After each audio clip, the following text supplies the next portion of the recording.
খোলা বাক্য অর্থাৎ খোলা বাক্য কোনটাকে আমরা খোলা বাক্য দেবো, খোলা বাক্যের সংজ্ঞাটা আবারও বলছি বা খোলা বাক্য কাকে বলে। খোলা বাক্য বলা হয় যখন বাক্যটি সত্য বা মিথ্যা নির্ণয় করা যায় না। অর্থাৎ খোলা বাক্য কাকে বলে? যখন বাক্যটি সত্য বা মিথ্যা নির্ণয় করা যায় না তাকে খোলা বাক্য বলে। যেমন ৫ এর সাথে ক যোগ করলে যোগফল ১২ হয়। এখানে হচ্ছে কি, যেমন হচ্ছে কি ৫ যোগ ক, অর্থাৎ আমরা ক এর মান কত ধরলে ১২ হবে।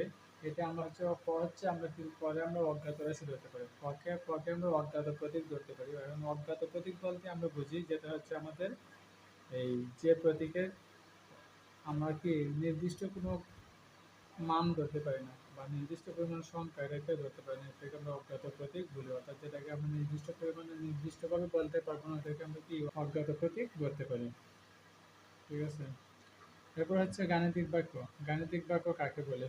অর্থাৎ গাণিতিক বাক্য হচ্ছে গাণিতিক বাক্য বা খোলা বাক্য একই। গাণিতিক বাক্য তাকেই বলে। গাণিতিক বাক্য বলা হয় তখন যখন বাক্যটি সত্য বা মিথ্যা তা নির্ণয় করা যায়। গাণিতিক বাক্য কখন বলা হয়? যখন বাক্যটি সত্য বা মিথ্যা নির্ণয় করা যায়। আর খোলা বাক্য কখন বলা হয়? যখন বাক্যটি সত্য বা মিথ্যা নির্ণয় করা যায় তখন তাকে খোলা বাক্য বলে, এবং যখন বাক্যকে সত্য বা মিথ্যা নির্ণয় করা যায় তখন তাকে কি বলে? গাণিতিক বাক্য বা বন্ধ বাক্য বলে। আশা করি এই বিষয়টা বুঝতে পারছি।